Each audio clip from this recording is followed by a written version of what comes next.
Star education point के online class में पुनः स्वागत है बच्चों। तो आइए इस फिजिक्स के ऑनलाइन क्लास में हम लोग प्रकाश के व्यतिकरण संबंधी प्रश्नों को हल करते हैं। आशा है आपने बताए गए सभी सैद्धांतिक क्वेश्चनों को अच्छी तरह से पढ़ लिया होगा और उसको समझ लिया होगा। तो जो सैद्धांतिक क्वेश्चन में सूत्र और सिद्धांत बताए गए हैं उसी के आधार पर आइए हम लोग वस्तुनिष्ठ प्रश्न ऑब्जेक्टिव प्रश्न को हल करते हैं। तो वस्तुनिष्ठ प्रश्न का पहला प्रश्न आपके स्क्रीन पर है। एक वर्णी मतलब एक मोनोक्रोमेटिक प्रकाश स्रोत दो कला संबद्ध तब कहे जाएंगे। अर्थात यंग के प्रयोग में आपने देखा था कि एक वर्णी प्रकाश स्रोत के सामने एक दो छिद्र वाला एक स्लिट रख के उसको जब चमकाया जाता है तो दोनों छिद्र कला संबद्ध स्रोत बन जाते हैं।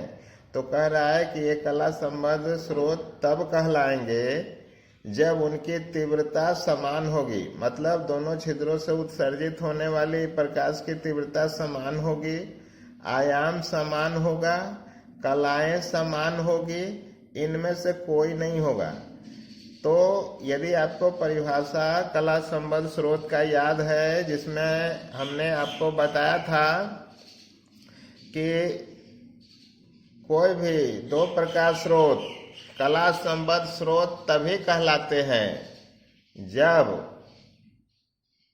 उनसे उत्सर्जित होने वाली प्रकाश तरंगों के बीच कला में जो अंतर है समय बीतने के साथ नहीं बदलता है, तो कलांतर उसका नियत रहता है। तो यहाँ पर एक है कला वाली ऑप्शन। तो कला समान तो हो सकता है लेकिन ये आवश्यक नहीं है कि हर समय कला समान ही हो, मतलब दोनों तरंगों के बीच का कलांतर जो है वो नियत होनी चाहिए। एक बार जितनी कलांतर हुई है वही कलांतर समय बीतने पर भी बरकरार रहना चाहिए। तो ऐसा कोई ऑप्शन इसमें नहीं है, इसलिए इसका आंसर इनमें से कोई नहीं होगा। ये डी नंबर हम लोग को चुनना है। अब आइए दूसरा क्वेश्चन देखते हैं कि दो प्रकाश स्रोत कला संबद्ध हैं यदि ये जो तरंग उत्पन्न करते हैं वे लगभग एक समान तरंगदैर्घ्य के, एक समान वेग के, एक समान तरंगाग्र के, निश्चित कलांतर के। तो ये निश्चित कलांतर जो अभी हम लोगों ने बात किया था कि दो तरंगों के बीच एक निश्चित कलांतर हो तभी वो कला संबद्ध स्रोत कहलाएंगे। और तीसरा नंबर भी इसी प्रकार का क्वेश्चन है। तो आइए तीसरा नंबर को देखते हैं।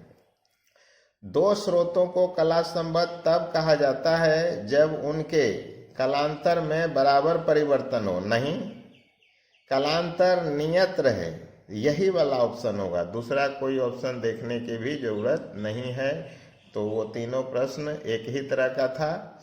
4 नंबर है कि तरंग व्यतिकरण में मतलब तरंगों के व्यतिकरण में अंततः ऊर्जा का क्षय हो जाता है, अंततः ऊर्जा का लाभ होता है।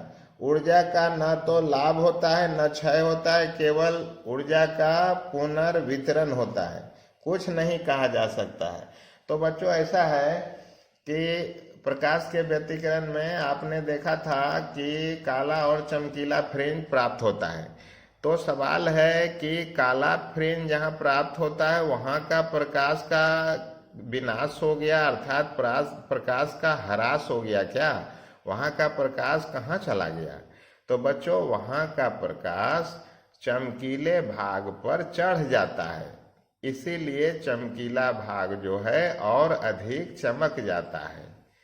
तो इसीलिए कहा जाता है कि प्रकाश के वितरण पुनर्वितरण के कारण काले फ्रिंज के स्थान का प्रकाश चमकीले फ्रिंज के स्थान पर चला जाता है, इसीलिए जो है ये व्यतिकरण धारियां उत्पन्न होती है और व्यतिकरण की घटना संपन्न होती है। अतः इसका उत्तर सी नंबर होगा। ऊर्जा का न तो लाभ होता है और न ही क्षय, केवल ऊर्जा का पुनर्वितरण होता है।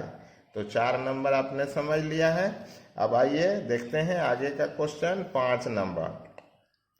प्रकाश का व्यतिकरण संभव है दो स्वतंत्र प्रकाश स्रोतों द्वारा। बच्चों, प्रकाश का व्यतिकरण कला संबद्ध स्रोत द्वारा संभव है और कला संबद्ध स्रोत एक ही मूल स्रोत से उत्पन्न होनी चाहिए। आपने यंग के प्रयोग में और फ्रेनेल के प्रयोग में आपने देखा था कि एक ही मूल स्रोत से जो है दो कला संबद्ध स्रोत उत्पन्न होनी चाहिए, दो अलग अलग स्रोत से संभव नहीं होगा।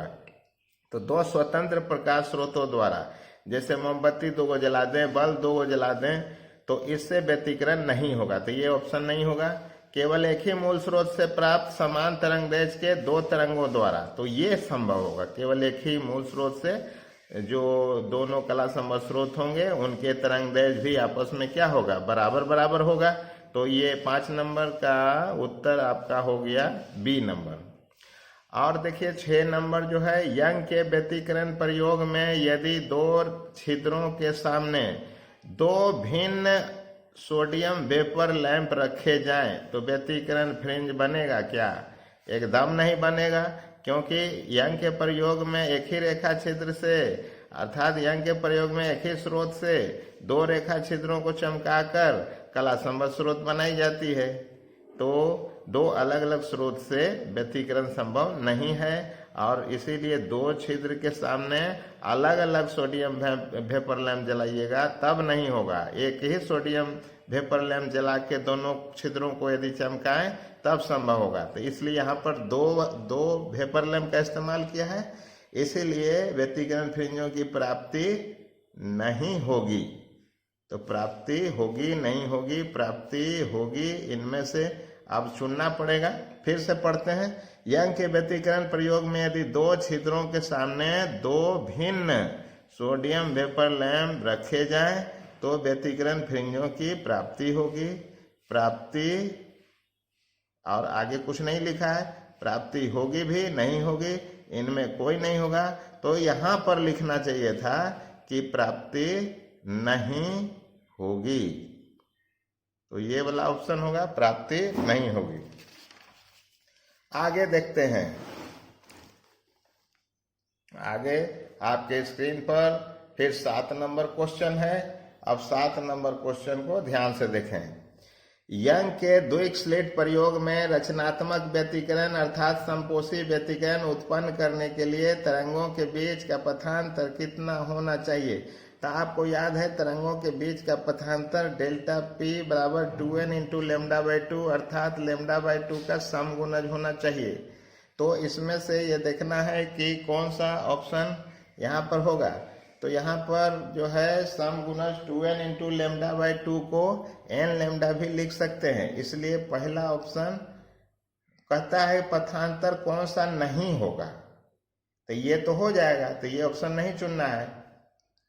फिर आगे का है, देखिए इसमें से चुनना है, तो चुनते चुनते अब जब डी नंबर पे आइएगा तो देखिएगा लेमडा बाई 2 का विषम गुणज जो कि विनाशी व्यतिकरण के लिए होता है, तो यही वाला नहीं होगा। तो डी नंबर आपका आंसर होगा, क्योंकि बाकी सबों में लेमडा का पूर्ण गुणज जो है वो पथांतर होगा। तो ये वाला आपका आंसर होगा 7 का डी नंबर। 8 नंबर क्वेश्चन है कि यंग के प्रयोग में यदि प्रकाश का तरंगदैर्घ्य को दुगना कर दें तो फ्रिंज की चौड़ाई कै गुना हो जाएगी? प्रकाश के तरंगदैर्घ्य को जब दुगना कर दीजिएगा तो देखिए आपका होता है कि फ्रिंज की चौड़ाई बीटा बराबर लेमडा बड़ी डी बटे छोटी डी। अब इसमें दो चीजों में संबंध पूछ रहा है कि तरंगदैर्घ्य दुगना कर दें तो फ्रिंज की चौड़ाई क्या होगा। तो यहाँ पर देख रहे हैं इस सूत्र में कि ये सब कांस्टेंट रहे तो बीटा समानुपाती लेमडा है, तो इसको दुगना कीजिएगा तो फ्रिंज की चौड़ाई भी दुगना हो जाएगी। तो आपका आंसर कौन सा हो जाएगा? तो फ्रिंज की चौड़ाई दुगनी हो जाएगी। तो 8 नंबर का आंसर क्या हो गया? बी नंबर हो गया। 9 नंबर में देखिए प्रकाश के समपोषी व्यतिकरण में, मतलब रचनात्मक व्यतिकरण में, किसी बिंदु पर प्रकाश तरंगों की कला में अंतर, कलांतर माने फाई कितना होना चाहिए? तो कलांतर आपको याद होगा कि समकोषी व्यतिकरण में पाई का समगुणज होता है। तो यहाँ तो कोई ऐसा ऑप्शन ही नहीं मिल रहा है। यहाँ तो λ/2 का विषम, λ/2 का समगुणज, पाई तो कहीं दिखता नहीं है। तो इसका आंसर क्या हो जाएगा? इनमें से कोई नहीं, क्योंकि इसका आंसर क्या होता है? पाई का समगुणज होना चाहिए। मतलब कलांतर फाई बराबर 2n पाई होना चाहिए। तो ऐसा तो कोई ऑप्शन नहीं था, इसलिए डी नंबर आंसर हो गया। 10 नंबर क्वेश्चन अब आपके सामने है, देखिए 10 नंबर क्वेश्चन जो है, विनाशी व्यतिकरण के लिए पथांतर कितना होना चाहिए? तो एकदम आपको याद होगा कि λ/2 का क्या होना चाहिए? विषम गुणज। तो ये वाला होगा λ/2 का विषम गुणज। अब आपका 11 नंबर क्वेश्चन आप देखिए। 11 कहता है कि फ्रिंज की चौड़ाई दूरी है। तो फ्रिंज की चौड़ाई किसकी दूरी है? तो दो लगातार अर्थात दो क्रमवर्ती चमकीले या दो क्रमवर्ती काले फ्रिंजों के बीच की दूरी को ही फ्रिंज की चौड़ाई कहा जाता है। तो यहाँ पर देखिए, तो यहाँ पर क्या होगा? केवल दो काली माने खाली काली ये वाला नहीं, केवल किन्हीं दो क्रमवर्ती फ्रिंजों के बीच, किन्हीं दो क्रमवर्ती काली या चमकीली फ्रिंजों के बीच। तो ऊपर वाला खाली काली था और उसके नीचे वाला खाली चमकीली वाला का दे रहा है। इसमें कह रहा है कि कोई काली हो दो क्रमवर्ती या चमकीली हो दो क्रमवर्ती फ्रिंज, तो उनके बीच की दूरी को फ्रिंज की चौड़ाई कहेंगे। तो यही सही है बच्चों, 11 का सी।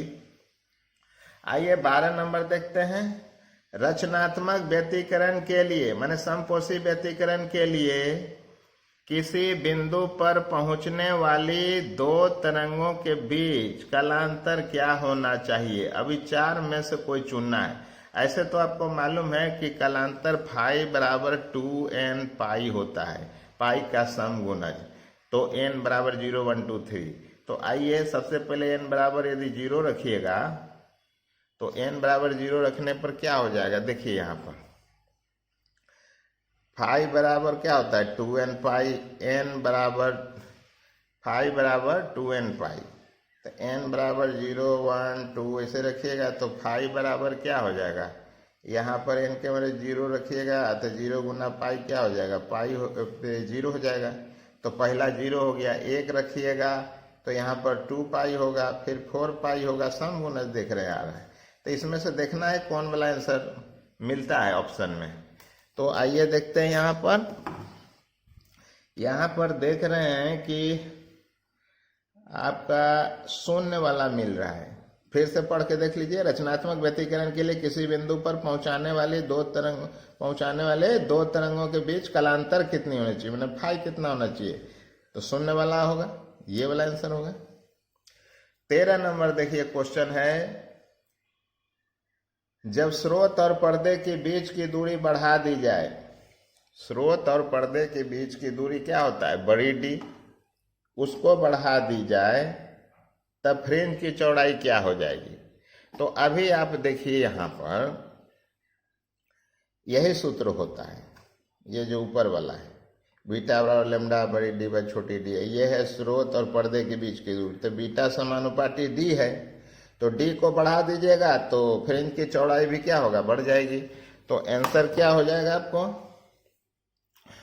आंसर हो जाएगी कि स्रोत और पर्दे के बीच की दूरी बढ़ा दी जाए, माने बड़ी डी बढ़ा दी जाए तो फ्रिंज की चौड़ाई भी बढ़ जाएगी। तो बढ़ने वाला आंसर यहाँ चुन लेना है। आगे है क्वेश्चन 14 नंबर। दो कला संबद्ध स्रोतों के कारण प्रकाश के व्यतिकरण में फ्रिंज की चौड़ाई किसके समानुपाती होता है? तरंगदैर्घ्य के व्युत्क्रमानुपाती, तरंगदैर्घ्य के वर्ग के समानुपाती, तरंगदैर्घ्य अर्थात देखना है कि फ्रिंज की चौड़ाई और तरंगदैर्घ्य में क्या संबंध है। तो बच्चों अभी थोड़ा देर पहले आपने देखा था कि सूत्र बीटा बराबर लैम्डा बड़ी डी बाई छोटी डी होता है। ये कांस्टेंट है तो बीटा समानुपाती लैम्डा है। तो सीधे सीधे फ्रिंज की चौड़ाई तरंगदैर्घ्य के क्या होगा? समानुपाती होगा। तो समानुपाती वाला आंसर लिखना है यहाँ पर।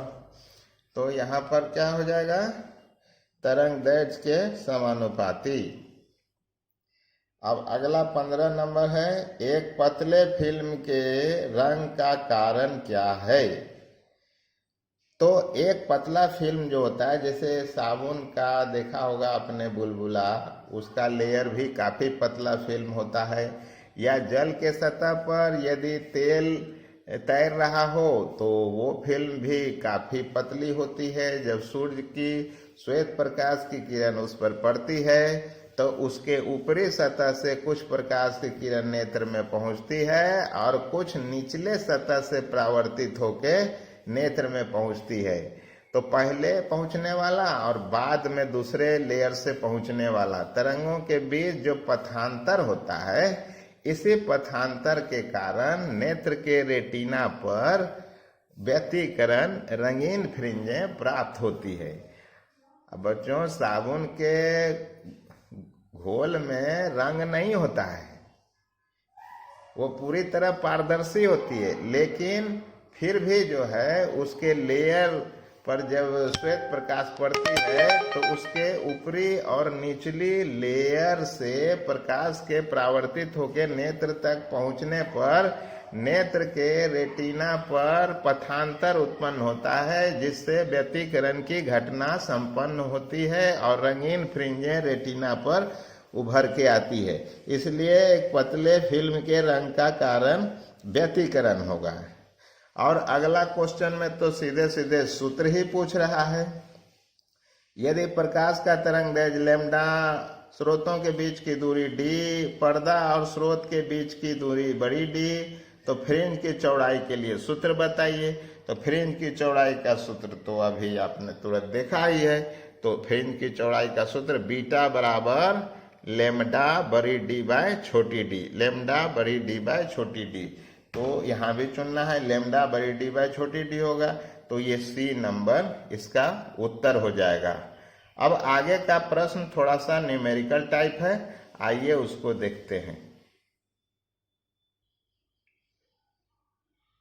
तो बच्चों, अगला 17 नंबर क्वेश्चन आपके स्क्रीन पर है और क्वेश्चन इस प्रकार से है कि यंग के व्यतिकरण प्रयोग में कला संबद्ध स्रोतों के बीच की दूरी है 1 mm, 1 मिलीमीटर।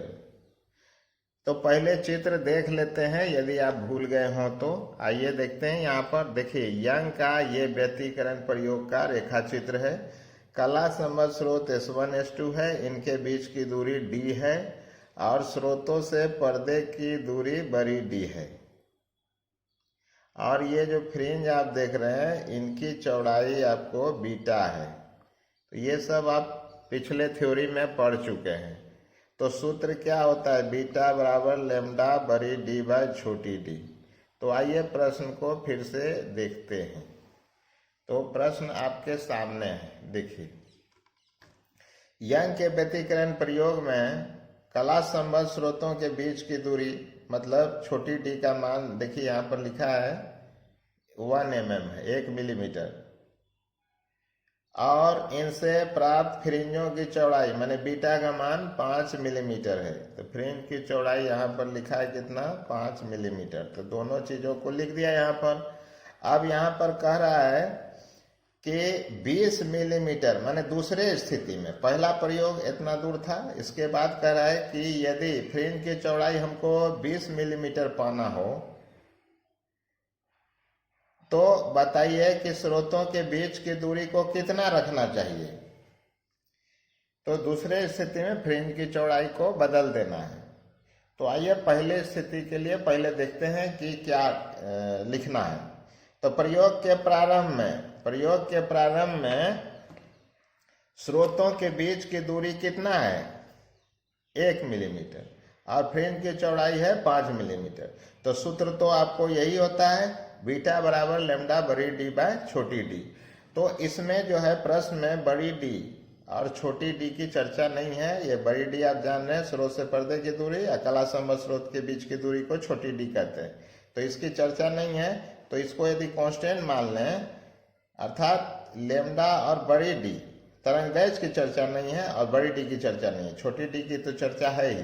तो बीटा और डी एक दूसरे के देख रहे हैं व्युत्क्रम है, तो कांस्टेंट जो हटा लिया तो इसके कारण जो है यहाँ बीटा और डी एक दूसरे के क्या हो गया है, व्युत्क्रमानुपाती। तो पहला यहाँ पर समीकरण आ गया है, पहला समीकरण। अब प्रयोग के दूसरे चरण में कह रहा है कि स्रोतों के बीच की दूरी क्या होगी यदि फ्रिंज की चौड़ाई 20 मिलीमीटर यदि हमको पाना हो। ऐसा ही कर है, यहाँ पर देखिए 20 मिलीमीटर चौड़ाई की फ्रिंजों को प्राप्त करने के लिए स्रोतों के बीच की दूरी निकालिए। तो हम लोगों ने वैसा ही मान लिया है कि स्रोतों के बीच की दूरी क्वेश्चन है और फ्रिंज की चौड़ाई इतना है। तो जैसे ऊपर में लिखा था दूसरे स्थिति के लिए बीटा डैश जो है डी डैश के व्युत्क्रमानुपाती होगा। तो अब क्या करेंगे, हम लोग दोनों समीकरणों को अनुपात करेंगे। तो पहला समीकरण में दूसरा समीकरण का अनुपात देते हैं, भाग दे देते हैं। तो बीटा बटे बीटा डैश, इधर जो है जब अनुपात करिएगा तो पलट जाएगा, तो डी डैश बाय क्या हो जाएगा, डी। तो यहाँ से हम लोग डी डैश जो है निकाल लेंगे। तो डी डैश बराबर होगा beta by beta dash into D. Beta का मान आपको 5 मिलीमीटर था, आप देख सकते हैं बीटा का मान कितना है, 5 मिलीमीटर। तो यहाँ पर बीटा की जगह 5 लिख दिया। सभी पद मिलीमीटर में है इसलिए कोई दिक्कत नहीं है, बीटा का मान 5 रख दिया और बीटा डैश का मान यहाँ पर 20 रख दिया। और ये जो डी है शुरू में ही हम लोगों को 1 मिलीमीटर दिया हुआ है, तो हम 1 लिख देंगे और 5 चौको 20, 1/4 लिख देंगे। 1/4 मिलीमीटर का क्या मतलब है कि 0.25 मिलीमीटर जो है वो यहाँ दोनों स्रोतों के बीच की दूरी रखनी होगी 20 मिलीमीटर फ्रिंज चौड़ी पाने के लिए। तो यही इसका आंसर हुआ। तो ये ऑब्जेक्टिव क्वेश्चन था, तो जिसे आप बनाकर समझ सकते हैं बच्चों। तो इसके बाद जो है बाद का भी क्वेश्चन न्यूमेरिकल टाइप ही है। तो आइए अब अगला क्वेश्चन को देखते हैं। तो 18 नंबर क्वेश्चन एक काफी हल्का क्वेश्चन है। यहाँ पर देखिए ऑब्जेक्टिव में कह रहा है कि 0.01 गुना 10⁻⁻2 मीटर से विलग मैंने अलग 2 कला संबद्ध स्रोतों, अर्थात 2 कला संबद्ध स्रोत के बीच की दूरी छोटका डी का मान यहाँ पर दिया हुआ है। तो हम लोग भी यहाँ लिख देते हैं छोटा डी जो है 0.01 गुना 10⁻⁻2 मीटर है। अब कह रहा है कि स्रोतों से 0.6 गुना 10⁻⁻2 मीटर चौड़ी फ्रिंज की चौड़ाई इतनी दी हुई है। तो हम लोग बीटा का मान देखिए यहाँ पर लिख दिया, फ्रिंज की चौड़ाई बीटा बराबर इतना है, ठीक है। अब देखिए क्या कह रहा है कि स्रोत से 1 मीटर की दूरी पर रखा पर्दा, मतलब बड़ी डी का मान क्या है 1 मीटर, तो बड़ी डी का मान भी 1 मीटर रख दिया। तो कहता है बताइए जो इस प्रयोग में व्यवहार में लाया गया है प्रकाश, उसका तरंगदैर्घ्य लेमडा क्या होगा। तो लेमडा हम लोगों का क्या है क्वेश्चन है। तो आप समझ गए होंगे कि ये काफी हल्का क्वेश्चन है। और ये किस सूत्र से बनेगा, तो सूत्र देखिए यहाँ पर लगा दिया गया है, बीटा बराबर लेमडा बड़ी डी बाई छोटी डी। इसमें लेमडा हम लोग को निकालना था, तो लेमडा बराबर हो गया बीटा इंटू छोटी डी बाई बड़ी डी। और इस तीनों पदों का मान ऊपर में मौजूद है और उसको लिखेंगे। तो देखिए यहाँ पर बीटा का मान कितना है 0.6 गुना 10⁻⁻2, तो ये रख दिया। छोटी डी का मान कितना है 0.01 गुना 10⁻⁻2, तो ये रख दिया। और बड़ी डी का मान कितना है 1 मीटर, तो इसको भी रख दिया। अब इसको रखने के बाद देखिए ये दशमलव उड़ाइएगा तो 6/10 हो जाएगा, गुना 10⁻⁻2, गुना इसमें दशमलव हटाइएगा तो 1/100 गुना 10⁻⁻2। और उसके बाद जो है इसको ऊपर ले जाइएगा, अभी पावर 1 है 10 पर नीचे में है, तो ऊपर ले जाइएगा 10⁻⁻1 हो जाएगा, 6 गुना 10⁻⁻1 गुना 10⁻⁻2। इसको ले जाइएगा 10⁻2 पावर है, तो ऊपर जाके 10⁻⁻2 हो जाएगा गुना 10⁻⁻2। इसलिए जो तरंगदैर्घ्य का मान निकलेगा 6 गुना 10 टू दी पावर, और सभी घात माइनस में है, सीधे जोड़ लीजिए 2 2 4 2 6 1 7 10⁻⁻7 मीटर। इस प्रकार से आंसर आपको तरंगदैर्घ्य के लिए कितना निकला, 6 गुना 10⁻⁷ मीटर। तो आपको ऑप्शन में 6 गुना 10⁻⁷ मीटर माने सी नंबर आंसर जो है सेलेक्ट करना है। तो आशा है बच्चों इस क्वेश्चन को भी आपने समझ लिया होगा। अब आगे का क्वेश्चन हम लोग देखते हैं। फिर से एक न्यूमेरिकल ऑब्जेक्टिव है, तो फिर से आ गया है एक ऑब्जेक्टिव न्यूमेरिकल के रूप में। तो देखिए ये भी काफी हल्की क्वेश्चन ही है। जब 4000 एंगस्ट्रम तरंगदैर्घ्य कितना, ये देखिए यहाँ पर लिख दिया है 4000 एंगस्ट्रम, इसको मीटर में बदल लीजिए एसआई यूनिट में। तो 4000 गुना एंगस्ट्रम क्या होता है, 10⁻⁻10 मीटर को एंगस्ट्रम कहते हैं। तो लिख दिया। और इसमें देखिए 3 शून्य है ना, और इसमें जो है 3 पॉजिटिव शून्य होगा, ये निगेटिव 10 शून्य है, तो कितना हो जाएगा 10⁻⁷। तो 4 गुना 10⁻⁷ मीटर हो गया है। तो तरंगदैर्घ्य तो पढ़ लिया हम लोगों ने। अब कहता है कि जो व्यवहार में लाया गया तब 1 मिलीमीटर चौड़ा फ्रिंज बन रहा है, माने फ्रिंज बीटा की चौड़ाई कितना है, 1 मिलीमीटर। तो बीटा बराबर 1 मिलीमीटर। अब मिलीमीटर को भी मीटर में बदल लीजिए, आप जानते हैं 1 मिलीमीटर 10⁻⁻3 मीटर होगा। तो लिख दिया यहाँ पर। अब कहता है कि स्रोत से 1 मीटर की दूरी पर पर्दा है, माने बड़ी डी का मान क्या होगा, 1 मीटर। तो कहता है कि दो कला संबद्ध स्रोतों के बीच का विलगाव माने दूरी निकालिए, मतलब छोटी डी बराबर क्वेश्चन। तो बहुत हल्का क्वेश्चन है। क्वेश्चन देखिए सूत्र क्या होगा, यही बोला ना, बीटा बराबर लैम्डा बड़ी डी बाय छोटी डी। अब इसमें से आपको क्या निकालना है, ये नीचे वाला छोटका डी। तो छोटी डी बराबर क्या हो जाएगा, लैम्डा बड़ी डी बाय बीटा। लैम्डा का मान, डी का मान, बीटा का मान यहाँ से रखिए। देखिए लैम्डा हो गया कितना, 4 गुना 10⁻⁷ मीटर, तो यहाँ रख दिया। डी हो गया कितना, 1, तो रख दिया। बीटा हो गया कितना, तो 1 गुना 10⁻⁻3, तो ये भी रख दिया। 4 के जगह 4 लिख दिया, 10⁻⁷ भी लिख दिया। और नीचे वाला माइनस पावर जब ऊपर जाएगा तो प्लस हो जाएगा। अब इस प्रकार d बराबर 4 गुना 10⁻⁻4 मीटर हो जाएगा। ये दोनों का पावर जुटेगा तो 10⁻⁻4 मीटर इस प्रकार से हो जाएगा। देखिए फिर से देख लीजिए, इस सब का मान जो रख दिया हम लोगों ने, लैम्डा का मान, डी का मान, बीटा का मान ऊपर से, तो 4 गुना 10⁻⁷ और 10⁻⁻3 ऊपर चला गया, तो यहाँ पर 4 गुना 10⁻⁻4 मीटर हो गया।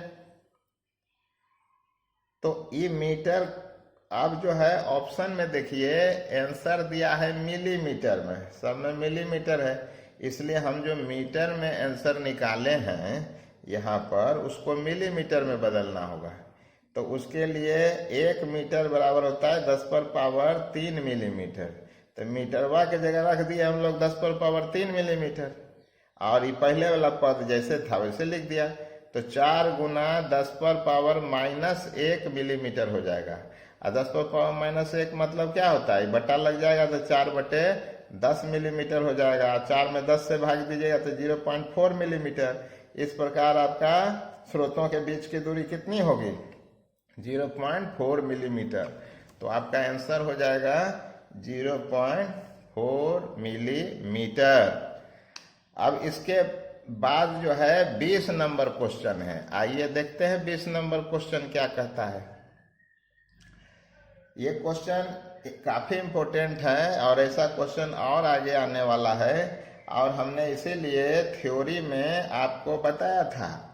थ्योरी पढ़ाते समय आपको देखिए ये वाला सूत्र बताया था ना, I max बटे I min बराबर I1 + I2 + 2 √I1 I2, I1 + I2 -2 √I1 × I2। इसी सूत्र पर आधारित है ये क्वेश्चन। तो आइए देखते हैं। 20 नंबर कहता है व्यतिकरण करते 2 प्रकाश स्रोतों की तीव्रताएं 9:4 है। मतलब व्यतिकरण का जो घटना है, व्यतिकरण का घटना वाला फिगर आपको ध्यान में होगा, ये फिगर है।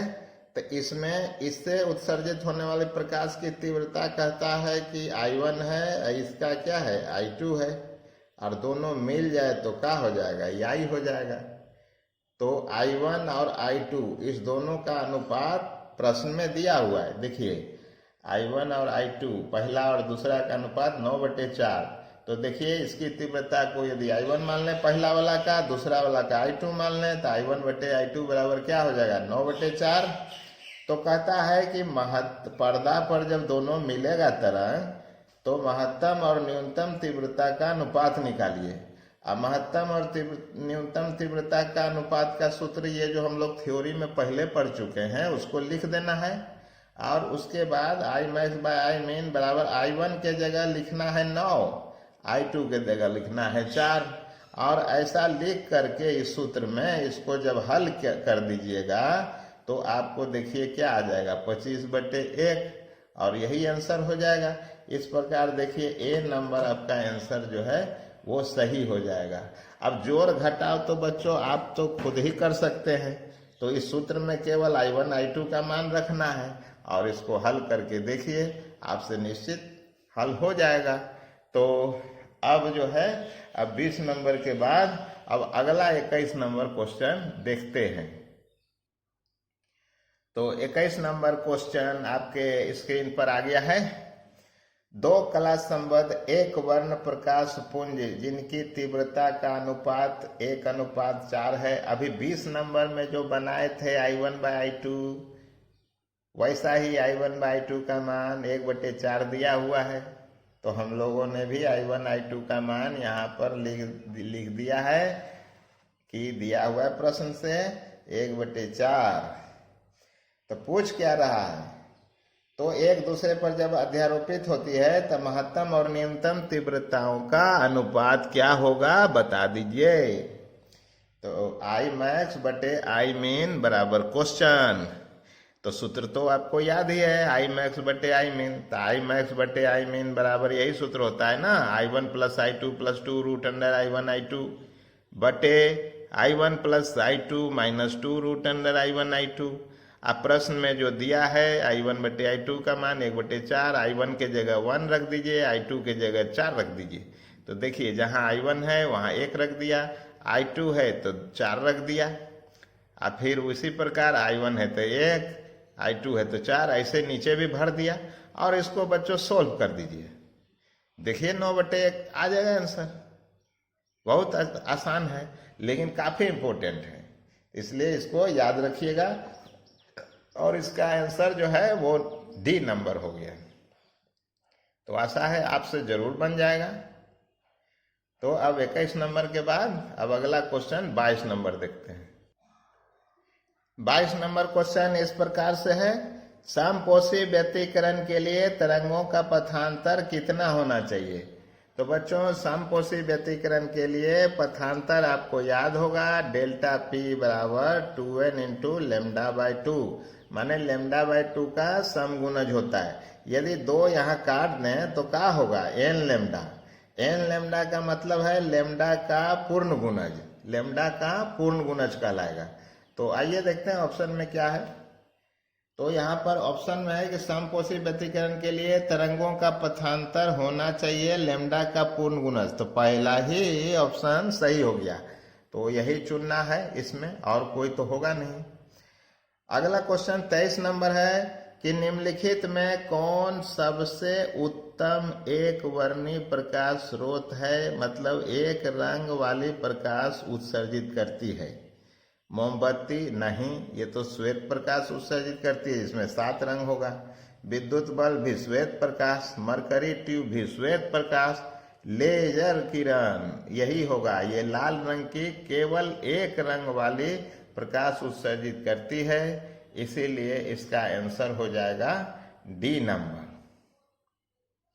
अब 24 नंबर जो है वो न्यूमेरिकल है। 24 नंबर एक आसान न्यूमेरिकल है, लेकिन एक चीज याद रखिए कि 24 में ये जो ऑप्शन दिया हुआ है ये गड़बड़ है, मतलब नैनो दे दिया है, यहाँ मिलीमीटर होगा।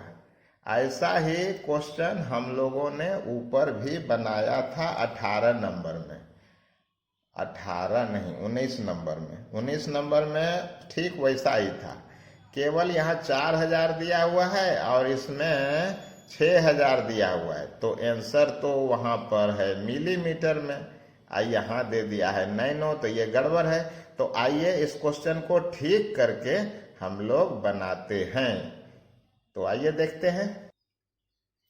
24 नंबर कहता है कि यंग के द्विक छिद्र प्रयोग में स्लिट की चौड़ाई, मतलब छिद्रों के बीच की दूरी 1 मिलीमीटर है, ठीक ना। तो छोटकी डी का मान कितना है, 1 मिलीमीटर। देखिए यहाँ लिख दिए हैं, तो 1 गुना 10⁻³ मीटर हो जाएगा। मिलीमीटर को जब मीटर में बदलिएगा। अब आगे कहता है कि स्लिट से पर्दे की दूरी 1 मीटर है, माने बड़ी डी। तो बड़ी डी हमने कितना लिख दिया है, यहाँ पर देखिए 1 मीटर, ये 1 मीटर। और तरंग दैर्घ्य कहता है कि 6000 एंगस्ट्रम है, तो तरंग दैर्घ्य तो लिख दिया यहाँ पर 6000 एंगस्ट्रम। एंगस्ट्रम मतलब क्या होता है, 10⁻10 मीटर।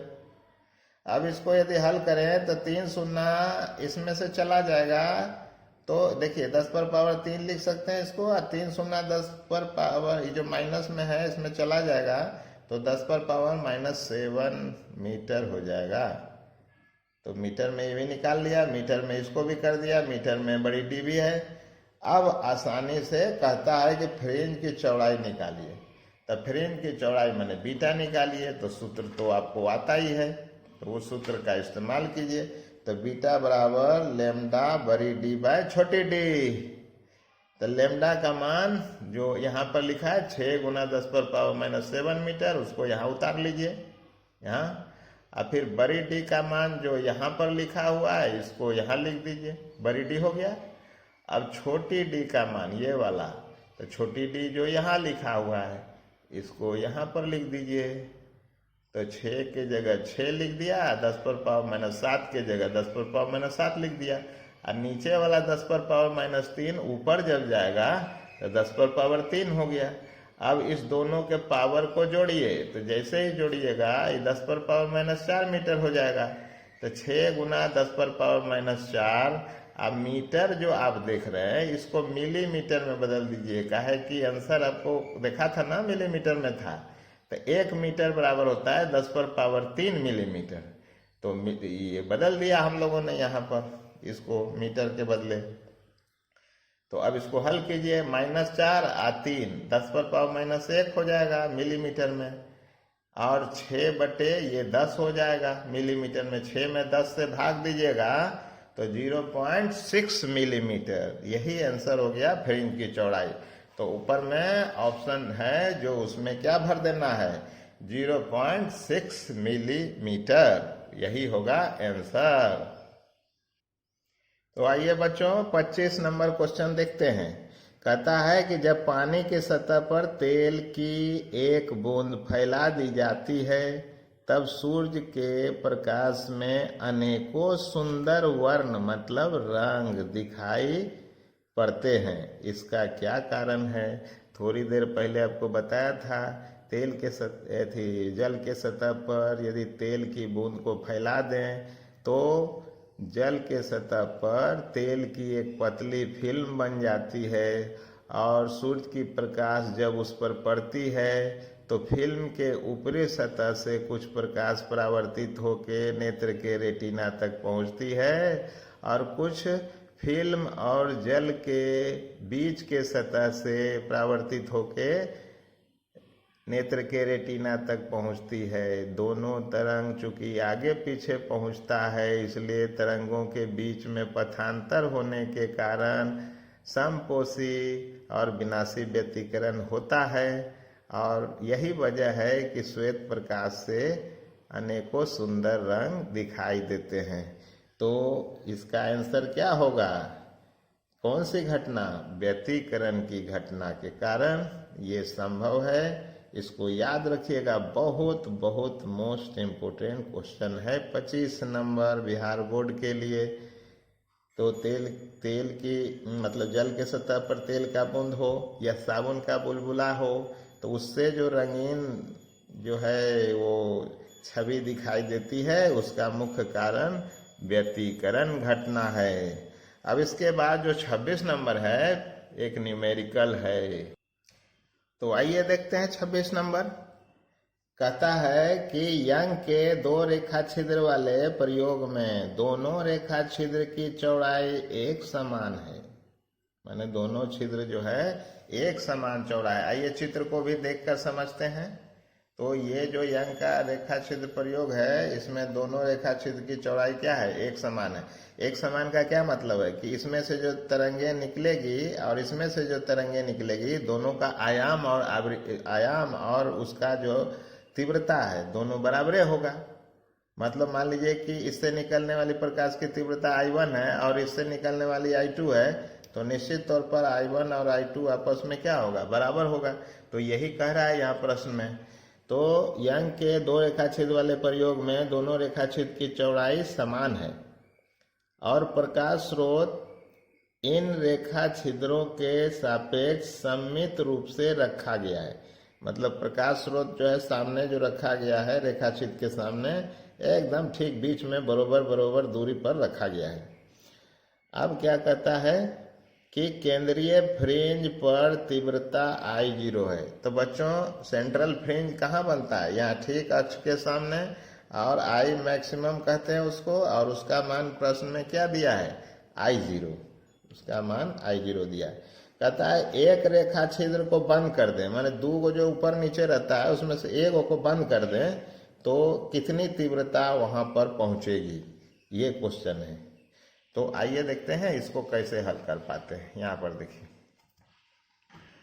तो यहाँ पर चित्र बना लिया है आपको समझाने के लिए। यहाँ पर देखिए, ये इस दोनों का छिद्र जब एक समान है तो दोनों का जो तीव्रता भी क्या होगा, एक समान है, I1 I2 बराबर हो जाएगी। शुरुआत में I मैक्स का मान प्रश्न से I0 दिया है, तो सब कुछ लिखते हैं जैसे इसे प्रश्न दिया है। तो पहले कला संबद्ध स्रोत से उत्सर्जित तरंग का तीव्रता I1 मान लेते हैं और दूसरा वाला से I2 मान लेते हैं। और प्रश्न में दिया है कि महत्तम तीव्रता I मैक्स बराबर क्या है, I0 है। तो चूंकि यहाँ पर लिख भी दिया हमने आपको समझने के लिए कि चूंकि स्रोतों के छिद्र समान चौड़ाई के हैं, इस अतः दोनों से उत्सर्जित तरंग का आयाम और तीव्रता दोनों समान होगा, इसीलिए I1 और I2 आपस में क्या होगी, बराबर होगी। और I मैक्स का सूत्र तो आपको मालूम ही है बच्चों, जो आपको बताया था। तो I मैक्स बराबर I1 plus I2 plus 2 root under I1 I2। अब चूंकि I1 I2 बराबर है, इसलिए I2 के जगह भी आप I1 लिख दीजिए। तो जहाँ जहाँ I2 है वहाँ वहाँ क्या करना है, I1 फिट कर देना है। यहाँ भी I1 और यहाँ भी I1, एक I1 दो I1 प्लस 2 लिख दिया, और यहाँ I1 स्क्वायर हो जाएगा, रूट से बाहर आ जाएगा तो I1, तो दो I1 चार गो I1। देखिए तो I0 बराबर क्या हो गया, 4 गो I1, तो I1 बराबर क्या हो गया, I0/4। मतलब एक छिद्र का जो तीव्रता है, महत्तम तीव्रता का क्या है, 1/4। तो वहां पर तो दो छिद्र है, तो I1 और I2 दोनों का मान तो बराबर न है, दोनों छिद्र बराबरे प्रकाश जो है तीव्रता वाला उत्सर्जित करता है। तो एक छिद्र को बंद कर दें, माने I1 और I2 में से एक छिद्र बंद कर दें, तो एक के छिद्र का तीव्रता जो है वही न पहुंचेगा पर्दे पर। तो एक छिद्र से निकलने वाला प्रकाश यदि I1 हो, I2 को बंद कर दें, दूसरा छिद्र को बंद कर दें, तो तीव्रता पर्दा कितना पहुंचेगा, I0/4। और यही हम लोगों का आंसर हो जाएगा। तो I0/4 ये आंसर हो जाएगा। तो आशा है बच्चों इसको आपने समझ लिया होगा, और नहीं समझे होंगे तो फिर से इसको बैक जाके देखिए, बार बार देखिएगा, समझ जाइएगा। ये भी एक इम्पोर्टेंट क्वेश्चन है। आइए अब अगला क्वेश्चन देखते हैं। तो ये रहा 27 नंबर आपके स्क्रीन पर। कहता है कि यदि यंग के दो रेखा छिद्र वाले प्रयोग में व्यवहृत प्रकाश स्रोत को लाल से बदलकर बैंगनी कर दें तो क्या हो जाएगा। बच्चों आप जानते हैं कि बीटा बराबर लैम्डा बड़ी डी बाय छोटी डी, और बीटा जो है वो लैम्डा के समानुपाती है, अर्थात बीटा समानुपाती लेम्डा। तो कहने का मतलब कि यदि तरंग दैर्घ्य घटा लीजिएगा तो फ्रिंज की चौड़ाई घट जाएगी, और तरंग दैर्घ्य बढ़ा दीजिएगा तो बढ़ जाएगी। तो आइए देखते हैं क्या कहता है कि यदि यंग के दो रेखा छिद्र प्रयोग में लाल, अरे पहले लाल था तो लेम्डा ज्यादा था ना पहले, अब कहता है बैगनी का उपयोग करने लगे, तो इसका मतलब तरंग दैर्घ्य घटा रहे हैं, तो फ्रिंज की चौड़ाई क्या होगी, घट जाएगी। तो ऐसा कोई ऑप्शन है तो चुन लीजिए। तो यहाँ देखिए क्या कहता है, फ्रिंज और चमकीला हो जाएगा, निम्निष्ट की तीव्रता बढ़ जाएगी, एकदम नहीं। क्रमागत फ्रिंज एक दूसरे के निकट आ जाएंगे, मतलब चौड़ाई घट जाएगी। लेम्डा घटा तो ये भी घट गया, यही हो गया आंसर। तो 27 नंबर का आंसर हो गया सी नंबर। अब इसके बाद 28 नंबर। तो बच्चों पिछले दिन हमने एक लॉन्ग क्वेश्चन बताया था जिसमें यह बताया था कि अंक के व्यतिकरण प्रयोग में दो रेखा छिद्र में से एक के सामने टी मोटाई और म्यू अपवर्तनांक वाली एक प्लेट को रख दें, तो जो सेंट्रल मैक्सिमा है वो उछल के पी बिंदु पर चली जाती है, और यहाँ पर एन फ्रिंजें यदि शिफ्ट हो जाती है, मतलब यहाँ पर ढेर सारी फ्रिंजें जो रहती है वो विस्थापित होके पी तर चली जाती है। तो कितने फ्रिंज शिफ्ट कर गए हैं उनके लिए क्या व्यंजक होगा, अर्थात एन बराबर हम लोगों ने निकाला था mu -1 into T by lambda. तो आपने देखा था कि यहाँ पर जो फ्रिंज है वो ब्राइट बनता था, चमकीला, चमकीला। यही चमकीलवा जो है पी पर चल जाता था, तो यहाँ भी चमकीला हो जाता था इस प्रकार से। तो एक फ्रिंज जो है वो बीटा चौड़ाई की थी। अब सूत्र तो यही था एन फ्रिंजों के शिफ्ट होने के लिए,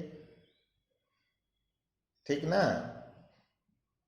अब यहां से यदि हम लोग t का मान निकालना चाहें तो t बराबर क्या हो जाएगा, n लेम्डा बाय म्यू -1, ऐसा सूत्र हो जाएगा।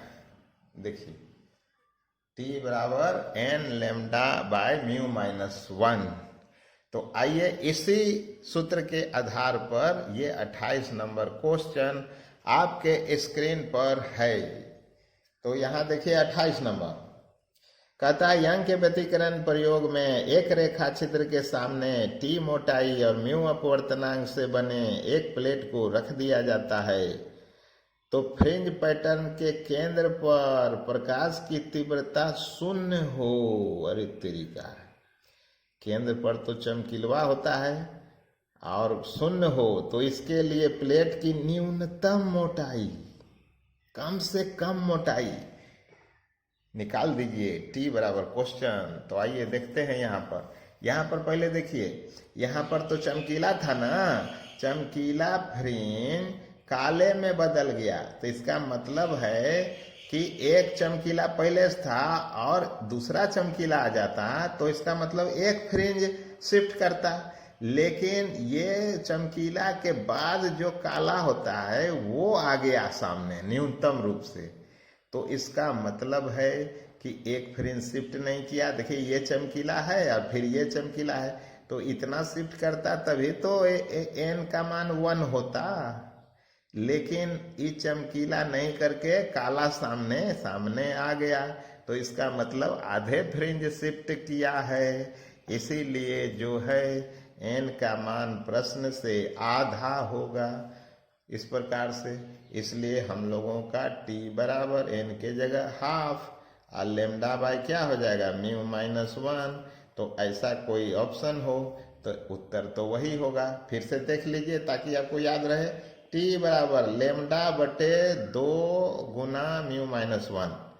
तो आइए देखते हैं कौन सा है, t बराबर लेम्डा बाय 2 गुना म्यू -1। अरे तरीका, यही है आंसर। तो आशा है ये वाला समझ गए होंगे। अब आगे देखिए जो 29 नंबर है, ये तो बेहद हल्का है। इसका पहले बनाया था ना कि I1 बराबर I I2 बराबर 4i रख के और उसके बाद इसको हल कीजिए। तो आइए देखते हैं, इसको हल करते हैं। तो आइए देखते हैं 29 नंबर को। दो कला संबद्ध एक वर्णीय प्रकाश पुंज जिनकी तीव्रता I1 और 4I1, मतलब दो छिद्र जो होता है ना, वो कला संबद्ध स्रोत जो यंग के व्यतिकरण में होता है, पहला छिद्र की तीव्रता I1 बराबर I है, दूसरा का I2 बराबर 4I है। तो हम लोगों ने भी लिख दिया I1 बराबर I, I2 बराबर 4I। तो कहता है कि जब दोनों अध्यारोपित होगा पर्दा पर तो उसका महत्तम और न्यूनतम संभावित तीव्रता कितनी हो जाएगी, वो बताइए। तो हम लोग I मैक्स और I min का जो सूत्र है वो जानते हैं। I मैक्स को लिखते हैं I1 plus I2 plus 2 root under I1 I2, और I min को I1 plus I2 minus 2 root under I1 I2। अब I1 का मान यहाँ से और I2 का मान यहाँ से रख दीजिए। अब रखिएगा तो देखिए नीचे कैसा आ जाता है। तो नीचे में I1 की जगह I रख दिया, I2 की जगह 4I, I1 की जगह I रख दिया, I2 की जगह 4I, ऐसा ही नीचे भी रख दिया। अब इसको देखिए हल करते जाइए। 4I 1I 5I प्लस 2, अंदर में 4I स्क्वायर है, बाहर आएगा तो 2I होगा और 2 बाहर पहले से है। तो यहाँ पर क्या हो गया, 2 दूनी 4I। तो देखिए यहाँ 4I लिख दिया, इधर से 5I आ रहा है, वैसा ही नीचे है, सिर्फ माइनस का अंतर है। तो 5I या 4I 9I और नीचे में I। तो I मैक्स का मान लगभग 9I, I min का मान लगभग I। तो आंसर में ऑप्शन देखना होगा कि 9I और I कौन वाला है दिखाई दिया। देखिए ये C नंबर 9I और I, तो यही हम लोगों का आंसर हो गया है। तो 29 नंबर आपने समझ लिया है। आइए 29 नंबर के बाद अब देखते हैं अगला क्वेश्चन। तो आइए अगला क्वेश्चन 30 नंबर को देखते हैं। और 30 नंबर में बहुत कुछ अलर बलर लिख दिया है। देखिए यंग के दो रेखा छिद्रों वाले प्रयोग में महत्तम तीव्रता I0 है। तो चलिए मान लिया कि महत्तम तीव्रता इसमें यंग के प्रयोग में कितना है, तो I0 है, ठीक ना। और कहता है कि उत्तरंदैर्ध्य जो प्रकाश का है वो लैम्डा है, और जो रेखा छिद्रों के बीच की दूरी जो D का मान है 5 लैम्डा दिया हुआ इसका, और ये जो बड़ी D का मान है वो दिया हुआ 5D माने 10 लैम्डा हो जाएगा। तो कहता है कि एक रेखा छिद्र के सामने 10D की दूरी पर स्थित पर्दे पर प्रकाश की तीव्रता बता दीजिए। पर्दे पर प्रकाश की तीव्रता क्या हो जाएगी ये बता दीजिए। एक रेखा छिद्र के सामने रखिए। अब ये क्वेश्चन देखिए पूरी तरह से स्पष्ट है नहीं। यहाँ पर दोनों रेखा छिद्र दे दिया इंटेंसिटी I0। अब ये तो नहीं कह रहा है कि एगो बंद कर दें कि दोनों खुला रहे, ऐसा कुछ इस क्वेश्चन में स्पष्ट किया नहीं है। तो इसको यदि आप बनाते भी हैं तो अंदाज में ही कुछ आंसर अटर पटर आएगा, इसलिए जो है इस क्वेश्चन को छोड़ ही देने में फायदा है। अब इसके आगे वाला क्वेश्चन को अब हम लोग आइए बनाते हैं। अगला क्वेश्चन 31 नंबर आपके स्क्रीन पर है। कह रहा है कि यंग के दो रेखा छिद्र वाले प्रयोग में यदि रेखा छिद्र और पर्दे के बीच की दूरी दुगनी कर दें, और क्या करना है कि रेखा छिद्रों के बीच की दूरी को आधी कर दें, तो फ्रिंज की चौड़ाई क्या होगी। बच्चों आपको पता है कि फ्रिंज की चौड़ाई बीटा बराबर लैम्डा बड़ी D बाय छोटी d होती है, ऐसा है। ये तो शुरू में हो गया। अब कहता है कि बाद में कुछ कुछ इसमें बदलाव दें तो क्या होगा। क्या क्या बदलाव कह रहा है देखिए आप। रेखा छिद्र और पर्दे के बीच की दूरी, रेखा छिद्र और पर्दे के बीच की दूरी क्या होता है जी, ये रेखा छिद्र है, ये पर्दा है, इसके बीच की दूरी बड़ी D होता है। तो ये बड़ी D को कितना कह रहा है, रेखा छिद्र और पर्दे के बीच की दूरी दुगनी कर दें तो दो D लिख दीजिए। तो लैम्डा तो वही है, इसको 2D लिख दीजिए ऐसे। अब बटे और क्या कह रहा है इसमें, और क्या करा, रेखा छिद्रों के बीच की दूरी आधी कर दे, माने छोटी डी जो है रेखा छिद्र के बीच की दूरी जो है ये वाला, उसको आधा करने बोल रहा है। तो सूत्र में आप क्या करें, डी के जगह पर d/2 कर दें। तो ऐसा कर दीजिएगा तो देखिए क्या हो जाएगा। ये लेमडा तो है ये है और 2d है ये है बटे d है ये है, और ये जो 2 नीचे में है वो उछल के ऊपर चला गया ऐसे। अब आइए देखते हैं क्या हो जाएगा। बीटा डैश बराबर हो जाएगा, यहाँ पर 2 दूनी क्या हो जाएगा 4, तो 4 हो गया। और लेमडा बड़ी डी बाय छोटी डी, इस प्रकार से हो जाएगा। देखिए बीटा डैश का मान ये हो गया, ये कितना होता है तो ये बीटा होता है, तो ये 4 बीटा हो गया। तो पहले तो बीटे न था, पहले देखिए ये बीटा था, और अब कितना हो गया तो 4 बीटा हो गया। तो 4 गुना न हो गया फ्रिंज की चौड़ाई, तो देखिए इसका आंसर क्या होगा 4 गुना। इसको अपने से बनाइएगा तो जरूर समझ जाइएगा। तो 31 नंबर हम लोगों ने हल कर लिया है बच्चों। तो अब जो है रिक्त स्थानों की पूर्ति करें, उसको भी करिए लेते हैं। ये जो है बहुत कम क्वेश्चन है।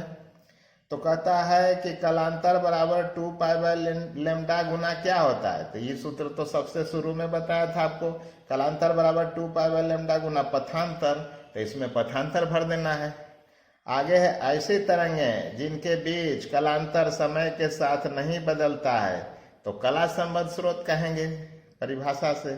रचनात्मक व्यतिकरण के लिए पथांतर को क्या होना चाहिए, तो λ/2 का समगुणज। अविनाशी व्यतिकरण के लिए पथांतर को क्या होना चाहिए, तो λ/2 का विषम गुणज। और अंतिम देखते हैं, यंग के द्विक स्लिट प्रयोग में मध्यवर्ती फ्रिंज कैसा होता है, तो चमकीला, ब्राइट। जरूर याद रखिएगा, ये इंपॉर्टेंट है। देखिए आता है ना, इंटर काउंसिल 2003 में भी आया है, तो इसको जरूर याद रखिएगा। तो जैसा कि आपको मालूम है बच्चों कि ऑब्जेक्टिव बहुत महत्वपूर्ण है आपके लिए। बिहार बोर्ड में 50% केवल ऑब्जेक्टिव ही पूछता है, इसलिए बताए गए सभी ऑब्जेक्टिवों को ध्यान से पढ़िएगा और बार बार इसे दोहराने का कोशिश कीजिएगा, ताकि आपके स्मरण में ये सारे क्वेश्चन बने रहें। तो अब आगे का क्वेश्चन अब अगले वीडियो में हम फिर से लेकर आपके सामने आए हैं। तब तक धन्यवाद।